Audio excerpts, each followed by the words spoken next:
The overhead amber glass lamp swung a fraction of an inch, casting a slow, pendulum shadow across the blue felt of the pool table, and the man in the corner booth was talking too loudly for 2 in the afternoon.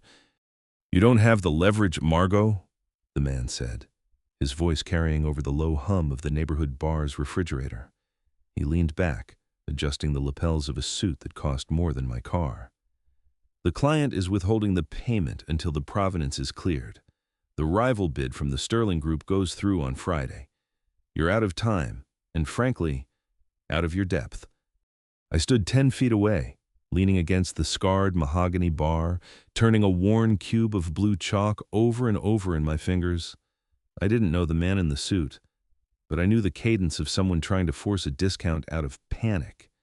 And I knew Margot Sanchez. She was the reason I was here, holding a pool cue I hadn't asked for, on a Tuesday afternoon when I should have been cataloging 3rd-century Roman coins. She had hired me an hour ago, dropping a retainer check on my desk with a hand that didn't quite tremble, purchasing my specific skill set to appraise and auction a private collection before her gallery went under. I just didn't expect the opposing counsel to track her down at the pub across the street from my office. Margot sat rigid in the booth, one hand closed around a glass of club soda, her posture a study in controlled tension. "The provenance is solid, David," she said. Her voice was level, but I could hear the tight edge in her throat. "And the Sterling Group's bid is based on an outdated valuation. If you freeze the client's escrow now, you're breaking the contract." "Take the buyout, Margot," David sneered, sliding a manila envelope across the sticky table. "Or lose the gallery. The math is simple." He stood up, buttoning his jacket. He didn't look at me as he walked past, the bell above the door jingling violently in his wake. The silence left behind was heavy. I tossed the chalk into the air, caught it, and walked over to her booth. That should have been my warning, the way my chest tightened when she finally exhaled, letting her shoulders drop as she stared at the closed envelope. I didn't ask if she was okay. That was an amateur's question. Instead, I tapped the butt of the pool cue against the floorboards. "My mentor used to tell me," I said, keeping my tone light, "that you don't force a bid, you let the room find its price. That guy was trying to force the bid. Means he knows he's underpaying." Margot looked up. She had a small, faded scar just above her left eyebrow, a tiny interruption in otherwise flawless architecture, and her dark eyes were unreadable. "He's not just underpaying, Sebastian, he's burying me. If I don't have a verified valuation of the Hellenic collection by Friday, the client pulls the remaining funds, and Sterling gets the contract award." "Good thing you hired the fastest appraiser on the East Coast. Then," I said, offering a brief practice smile, I nodded toward the pool table. "Come here. You look like you need to hit something." She hesitated, then slid out of the booth. The neighborhood bar was practically empty, just the bartender polishing glasses and the distant rumble of the street outside. I handed her the cue. She took it, her grip awkward, her knuckles white. "I don't play," she said, looking down at the green expanse of the table. "I can tell," I said gently. "You're holding it like a javelin." She let out a short, surprised laugh, the sound breaking the tension in the room. I walked around the table, gathering the heavy polished balls into the wooden rack. The satisfying clatter of the resin spheres echoed in the quiet space. "It's physics and angles," I told her, lifting the rack away. "Just like an auction, you assess the board, you calculate the trajectory, and you don't let the other guy see you sweat." She moved to the head of the table, leaning over. Her stance was entirely wrong, her back stiff. I watched her for a second, fighting the sudden quiet realization that I was entirely too aware of how the sunlight caught the blonde highlights in her hair. She was 10 years older than me, established, formidable, and currently cornered by a corporate shark. I was just the hired help, the guy brought in to read the ancient bronze and authenticate the marble. "Your bridge is unstable," I noted, keeping my voice purely professional.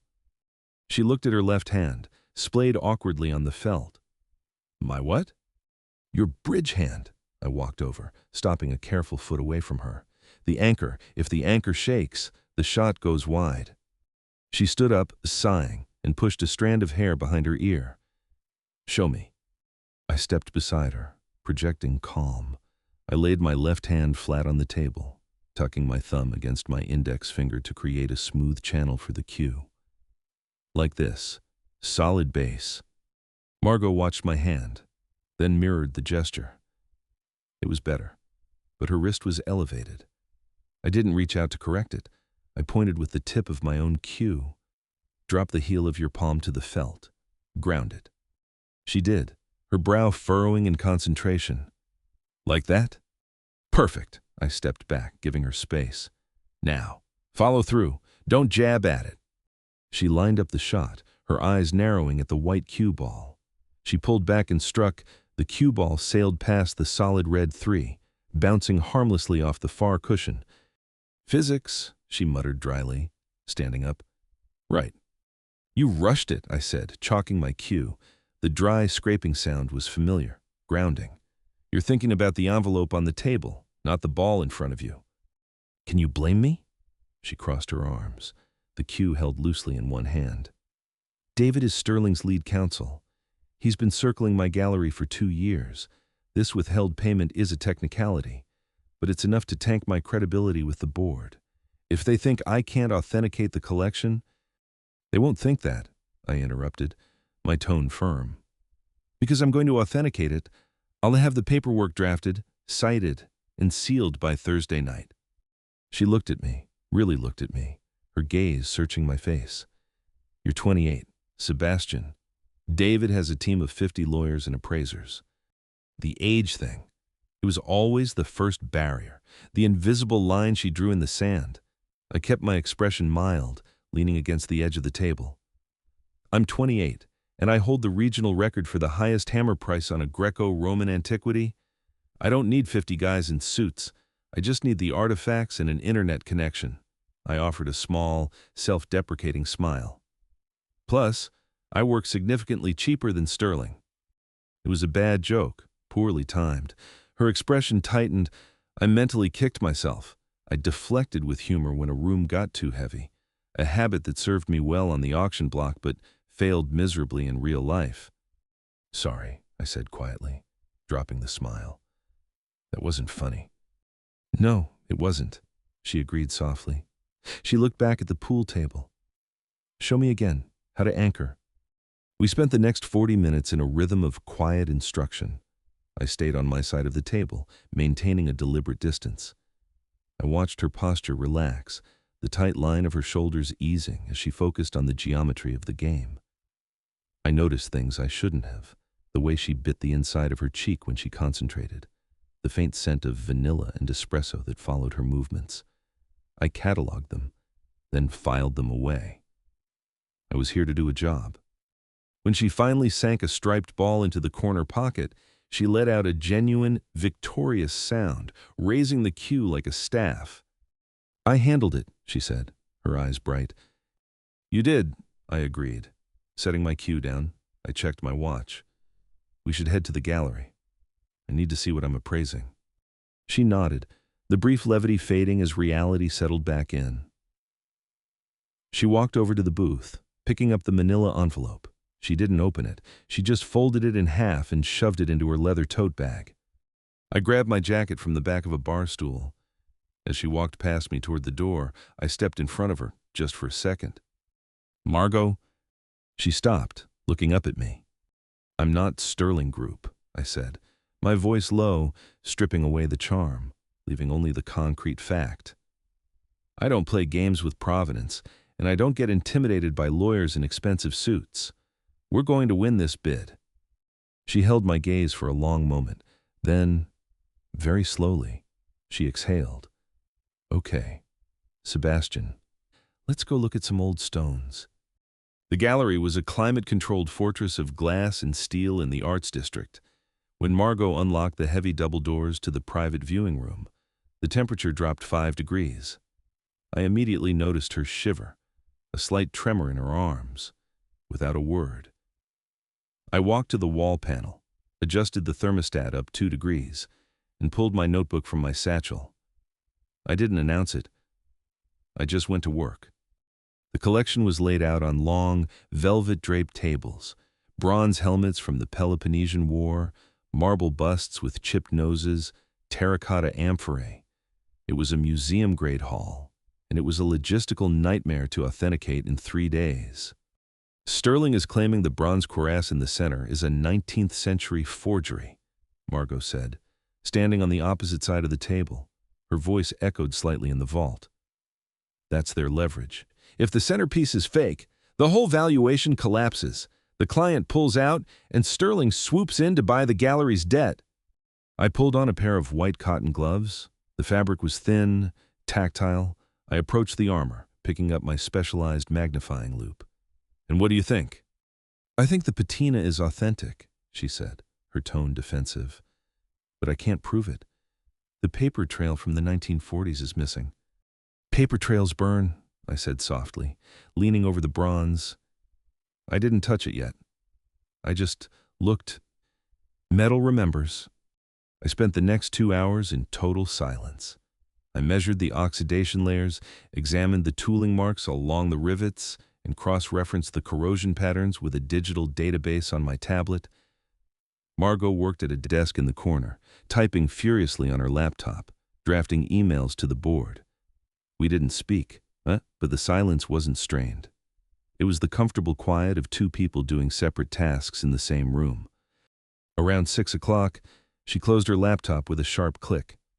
I'm ordering food, Thai or Italian. Thai? I said, not looking up from the loop. Pad see ew, no peanuts. She paused. How did you know I'm allergic to peanuts? I finally lifted my head, adjusting my glasses. When we were at the bar, you ordered a club soda and specifically asked the bartender to wipe the rim because the guy before you had been eating bar nuts. You didn't make a fuss, just stated a parameter. Margot stared at me, her expression unreadable. I looked back down at the bronze, my stomach giving a slight, uncomfortable lurch. I was observing too closely. Pad see ew it is, she said quietly, and picked up her phone. When the food arrived, we ate at the small glass table in her office. The fluorescent lights buzzed overhead. She looked exhausted. Her cardigan was buttoned wrong, off by 1 hole, and she hadn't noticed. The cuirass is real, I said, breaking apart my wooden chopsticks. The tooling marks on the interior breastplate were made by a specific type of iron chisel used in Corinth around 400 BC. A 19th century forger would have used a steel tool, which leaves a microscopic parallel striation. This has the irregular bite of early iron. Margot stopped chewing. You can prove that? I already took the macro photographs, I said, tapping my satchel. I'll draft the metallurgical addendum tonight. When David and the Sterling team show up for the board meeting on Friday, we hand them the physical proof. The valuation holds. She set her fork down, leaning back in her chair. The relief on her face was profound, softening the sharp angles of her jaw. Sebastian, if this works, it will work, I said firmly. I pushed my half-empty carton of noodles across the table. Eat the rest of this. You've been running on adrenaline all day. She looked at the carton, then at me. I'm fine. You're shaking, I pointed out gently. Blood sugar. Eat. She didn't argue. She pulled the carton toward her. I watched her eat, keeping my hands resting on the edge of the glass table, actively resisting the urge to reach out and fix the misaligned button on her cardigan. I kept my distance. The boundary was there for a reason. The next morning, the real pressure started. I arrived at the gallery at 8 a.m. Margot was already there, arguing on the phone in the main hallway. I don't care what David filed, she was saying, her voice tight. The inspection clause requires a 48-hour notice. I walked up to her desk, setting my coffee down. I raised an eyebrow in a silent question. She covered the receiver with her hand. Sterling filed a motion claiming our appraisal is delayed, she whispered, her eyes wide with panic. They're sending an independent auditor at noon today to seize the collection for safekeeping until the board vote. I felt the familiar, cold snap of adrenaline. I didn't panic. Panic was for people who didn't know the rules. I reached out, my hand hovering an inch over hers on the receiver. "May I?" I asked softly. She stared at me, then nodded, stepping back. I took the phone. "This is Sebastian Price, lead appraiser for the Sanchez Gallery. To whom am I speaking?" "This is Marcus Vance, Sterling Group Compliance." A bored, nasal voice replied. "We're executing a physical transfer of the assets at noon." "No, you aren't," I said, my voice dropping into the flat, measured tone I used to quiet a chaotic auction room. Under Section 4 of the State Auctioneering Code, a collection under active to contracted appraisal cannot be moved without breaking the chain of custody, which invalidates the insurance rider. If you put a single hand on those artifacts before Friday, I will personally file an injunction with the licensing board that will freeze your firm's operating permit for 6 months. Silence on the line. I glanced at Margot. She was watching me, her lips parted slightly. "We have a right to verify the progress," Marcus said, his tone losing its arrogance. "You can verify it on Friday at the board meeting, with the final report," I stated, leaning over the desk. "If you show up here at noon, you'll be met with a trespassing charge and a locked door. Have a good morning." "Marcus." I hung up the phone and set it carefully on the cradle. Margot exhaled a breath that sounded like a laugh. "You just threatened Sterling Group with an insurance technicality." "I didn't threaten them," I corrected, picking up my coffee. "I informed them of a boundary. They rely on people not knowing the procedural laws. I know the laws." She walked around the desk, stopping very close to me. I could see the faint pulse beating at the base of her throat. "Thank you," she said softly. "Don't thank me yet," I said, stepping back slightly, deliberately putting a foot of space between us. "We still have to finish the report. For the next 2 days, we practically lived in the vault. We became a machine of efficiency. She handled the historical cross-referencing. I handled the metallurgical and stylistic analysis. It was collaborative, grueling work. We drafted the addendums together, sitting shoulder to shoulder in front of her monitor, debating the phrasing of the provenance summary. It was during these hours that the air between us started to change. It wasn't anything explicit. It was the way she began anticipating my requests, handing me the loop before I asked for it. It was the way I found myself tracking her movements across the room, waiting for the small, tired smile she only directed at me. On Thursday night at 11 p.m., the printer in the corner spat out the final page of the 80-page valuation report.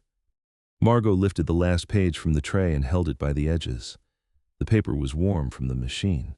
Beneath the fluorescent lights, the report looked less like a victory than a bridge we had built one citation at a time. She carried it to the long table and placed it beside the worn cube of blue chalk. I had left the chalk there without thinking. Its corners were rounded from years of auction rooms, and a pale dusting of blue marked the margin of the first page. "You keep bringing that everywhere," she said. "It keeps me honest." "It is chalk.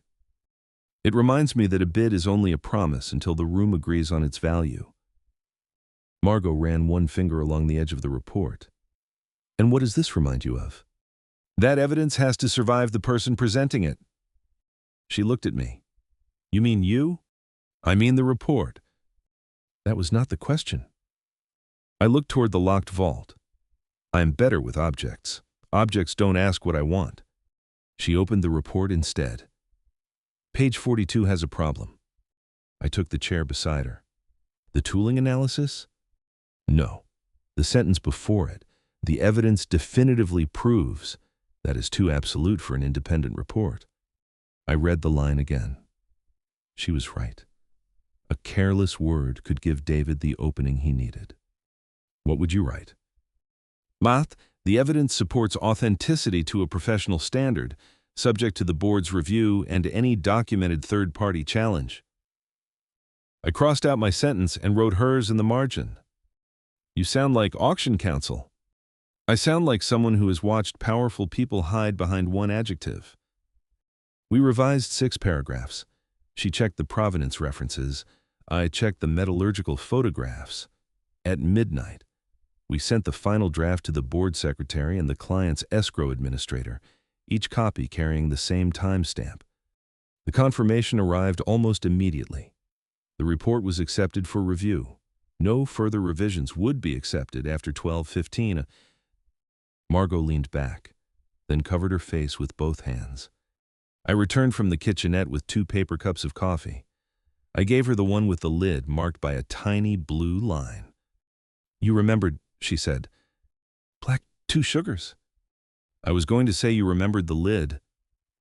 "I remembered both." She took a sip, closing her eyes as the cup warmed her hands. "If the board rejects it, I lose the contract. If the client rejects it, I lose the gallery. If Sterling succeeds, they buy the debt and the collection disappears into a private vault. Those are 3 different fears. They all end in the same locked door." I placed my coffee beside the blue chalk. "Tomorrow we open one door at a time. And if I ask you to speak for me?" "I will." "And if I ask you not to?" "I will sit down." The answer made her smile. When we reached the elevator, the blue chalk was in my hand and the report was in hers. "Tomorrow, if David tries to make me sound frightened, don't correct him for me," she said. "What do you want me to do?" "Put the evidence on the table. I will correct him." I nodded. "Then that is the plan. Thank you for not treating me like a problem you could solve." The doors closed before I found an answer that did not sound too honest. Margot pulled the warm stack of paper from the tray, aligning the edges with a sharp tap on the desk. She looked down at the document, the physical proof of our survival. "We did it," she whispered. I was leaning against the filing cabinet, my tie loosened, exhausted. "Sign the cover letter," I said, my voice rough. "Then we lock it in the safe." She grabbed a heavy fountain pen and signed her name with a sweeping flourish. She looked up at me, the adrenaline of the finish line making her eyes dark and brilliant. "I need a drink," she announced, "a real one, not coffee." "The bar across the street closed an hour ago," I pointed out. "I have a bottle of scotch in my desk," she countered, "and 2 surprisingly clean glasses." 10 minutes later, we were sitting on the floor of her office, our backs against the heavy oak desk, 2 fingers of amber liquid in our glasses. The gallery was silent around us, a cavern of sleeping history. Margot rested her head back against the wood, closing her eyes. "I thought I was going to lose everything," she said quietly. "This gallery was my father's. When he died, I promised I wouldn't let it get absorbed by a conglomerate." "You didn't," I said, staring at the liquid in my glass. "You fought them off." "No." She opened her eyes and turned her head to look at me. "You fought them off. You stepped in between me and David. You didn't even flinch." "It's just paperwork, Margot. It's what I do." "It's not just paperwork," she insisted, her voice dropping lower. She shifted closer, the distance between us narrowing to a handful of inches. "You protected my dignity. You didn't treat me like a frantic woman who couldn't handle her business. You treated me like a partner." My chest tightened. The air in the small office suddenly felt very thin. I kept my hands wrapped firmly around the glass, refusing to let them move.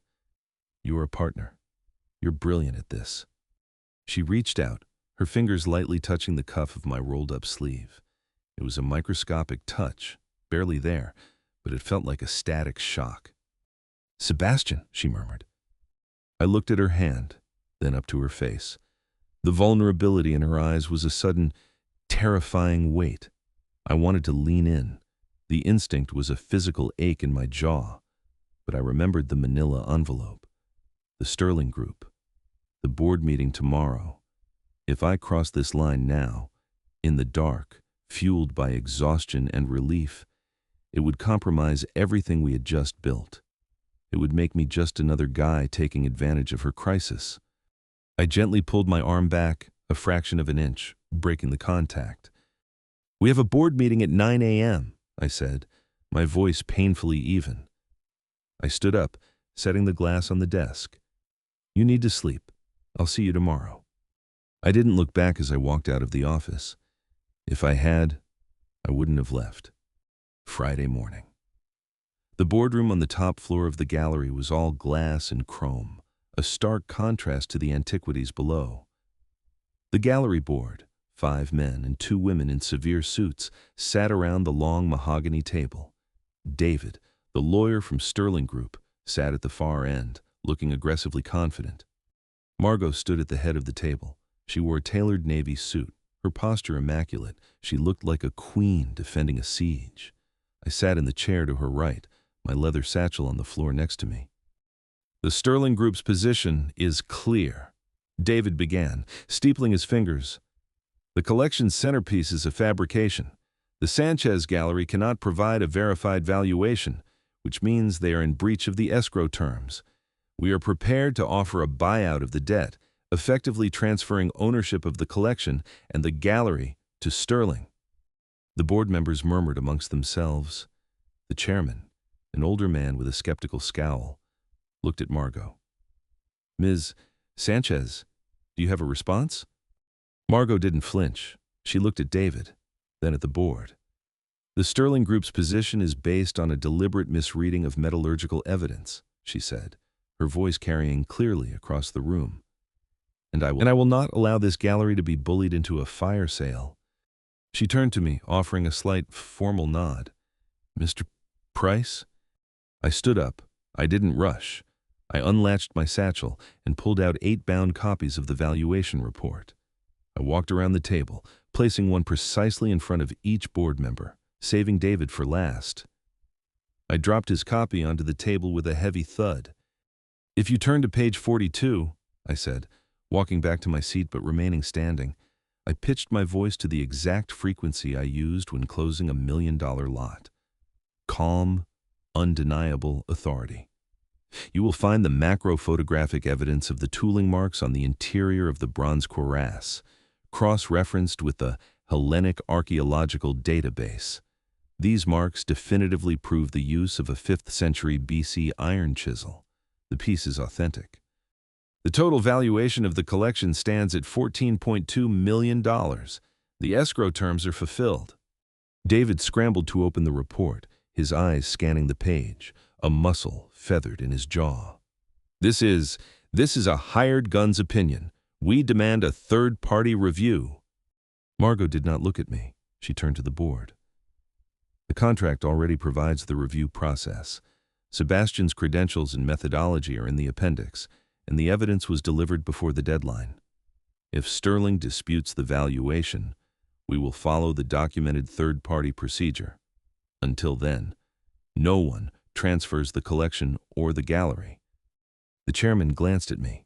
I nodded once. "The report is complete, reproducible, and ready for independent examination." The room went dead quiet. The chairman looked at the photographs, then closed the folder. "The valuation is accepted," the chairman announced, banging a pen on the table like a gavel. "The Sterling buyout offer is dismissed. Congratulations, Ms. Sanchez. You retain the contract." David stood up, his face flushed with anger. He shoved the report into his briefcase and stormed out of the room without a word. The board members offered polite congratulations, filing out one by one, until only Margot and I were left in the glass room. She stood at the head of the table, her hands resting flat on the mahogany wood. She was looking at the empty chair where David had been sitting. "You didn't force the bid," she whispered. "No," I agreed quietly. "I just showed them the price." She looked up at me. The professional armor was gone, replaced by a fierce, radiant clarity. She walked toward me, not stopping until she was inches away. "You walked away last night," she said, her voice low, a statement of fact. "I had to," I answered, keeping my hands at my sides, the restraint costing me everything. "If I stayed, it would have been because you were tired and scared. I don't want you when you're cornered. Margot, I want you when you're safe." She stared at me, her eyes tracing the lines of my face. Then she reached out, her hand resting flat against my chest, right over my heartbeat. It wasn't a tentative touch this time. It was a claim. "I'm safe now," she said, "and I want to ask you something before you answer for me." I waited. She lifted her chin. "Come closer, or are you nervous?" The words were light, but the choice beneath them was clear. She was not asking for rescue. She was inviting me to meet her where she stood. I brought my hand up, covering hers, pressing her palm against my ribs. "Are you sure?" I asked, needing the verbal confirmation, refusing to assume.